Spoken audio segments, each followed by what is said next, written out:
बोधिधर्मन या बोधिधर्म एक बौद्ध भिक्षु थे। बोधिधर्म का जन्म दक्षिण भारत के पल्लव राज्य के कांचीपुरम के राज परिवार में हुआ था। वे कांचीपुरम के राजा सुगंध के तीसरे पुत्र थे। छोटी आयु में ही उन्होंने राज्य छोड़ दिया और भिक्षु बन गए। 22 साल की उम्र में उन्होंने मोक्ष की पहली अवस्था को प्राप्त किया। बौद्ध के माध्यम से ही चीन, जापान और कोरिया में बौद्ध धर्म का विस्तार हुआ था। 520 से 526 ईस्वी में चीन जाकर उन्होंने चीन में ध्यान संप्रदाय की नींव रखी थी, जिसे चान या झेन कहते हैं। इस छोटी सी उम्र में ही उन्होंने हर तरह की विद्या में खुद को पारंगत कर लिया था। बोधि धर्मन के बारे में इतिहास में अलग अलग बातें पढ़ने को मिलती है, लेकिन जो ओशो रजनीश ने कहा वह ज्यादा सत्य के नजदीक है। आओ हम बोधिधर्मन के बारे में 5 रहस्य को जानते हैं। पहला, चीन को सिखाया मार्शल आर्ट। भारत ने कभी उन लोगों का इतिहास नहीं लिखा या संरक्षित नहीं किया जो भारत के हीरे थे। उनमें से एक थे बोधिधर्मन। दुनिया के महान भिक्षुओं में से एक बोधिधर्मन को जो नहीं जानता वह मार्शल आर्ट के इतिहास को भी नहीं जानता होगा। चीन में मार्शल आर्ट और कुंग-फू जैसी विद्या को सिखाया था बोधिधर्मन ने। बोधिधर्मन कौन थे, क्या थे और क्यों उन्हें महान भारतीय भिक्षु माना जाता है? उनके संबंध में ऐसे कई सवाल हैं जिनके जवाब हर भारतीय को जानने चाहिए। बोधिधर्म आयुर्वेद, सम्मोहन, मार्शल आर्ट और पंच तत्वों को काबू में करने की विद्या जानते थे। इन्होंने देवीय शक्तियों को भी हासिल कर रखा था। पुराणों के अनुसार महर्षि अगस्त्य और भगवान परशुराम ने धरती को सबसे पहले मार्शल आर्ट प्रदान किया। महर्षि अगस्त्य ने दक्षिणी कलारिप्पयतु और परशुराम ने शस्त्र युक्त कलारिप्पयतु का विकास किया था। भगवान श्री कृष्ण दोनों ही तरह के विद्या में पारंगत थे। उन्होंने इस विद्या को और अच्छे से विकसित किया और इसको एक नया आयाम दिया। इसे कलारिप्पयतु या कलारिप्यट्टु कहा जाता है। कलारिप्यट्टु विद्या के प्रथम आचार्य श्री कृष्ण को ही माना जाता है, जो बाद में बोधिधर्मन से होते हुए आधुनिक मार्शल आर्ट में विकसित हुई। बोधिधर्मन के कारण ही यह विद्या चीन, जापान आदि बौद्ध राष्ट्रों में खूब फली फूली। आज भी यह विद्या केरल और कर्नाटक में प्रचलित है। दूसरा रहस्य, शिष्यों ने ही दिया जहर। प्रबुद्ध होने के बाद बोधिधर्मन को राजमाता के आदेश पर सत्य और ध्यान के प्रचार प्रसार के लिए चीन में भेजा गया। महीनों के कठिन सफर के बाद बोधिधर्म चीन देश के नानकिंग गांव पहुंचे। कहते हैं कि इस गांव के ज्योतिषियों की भविष्यवाणी के अनुसार यहाँ बहुत बड़ा संकट आने वाला था। बोधिधर्म के यहाँ पहुँचने पर गांव वालों ने उन्हें ही यह संकट समझ लिया।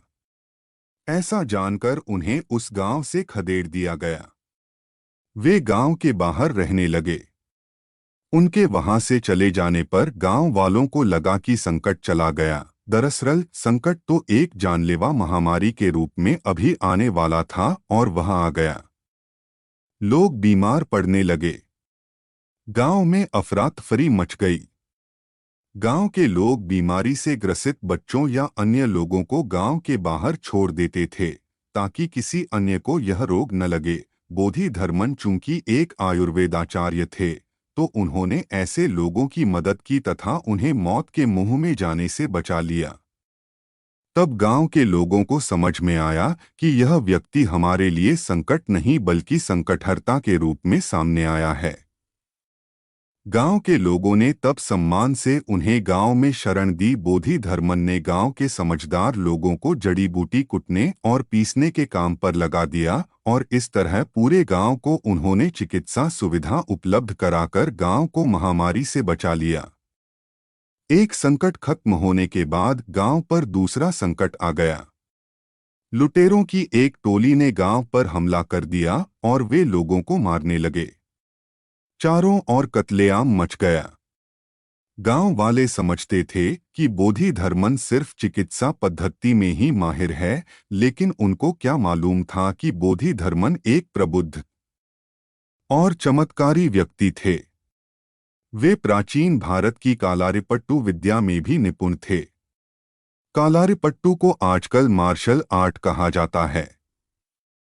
बोधिधर्मन ने मार्शल आर्ट और सम्मोहन के बल पर उन हथियारबद्ध लुटेरों को हरा दिया और उन्हें भागने पर मजबूर कर दिया। गांव वालों ने बोधिधर्मन को लुटेरों की उन टोली से अकेले लड़ते हुए देखा और वे इसे देखकर चौंक गए। चीन के लोगों ने युद्ध की आज तक ऐसी आश्चर्यजनक कला नहीं देखी थी। वे समझ गए कि यह व्यक्ति कोई साधारण व्यक्ति नहीं है।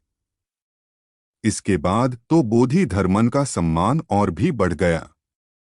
बोधिधर्मन ने गांव के लोगों को आत्मरक्षा के लिए इस विद्या को सिखाया।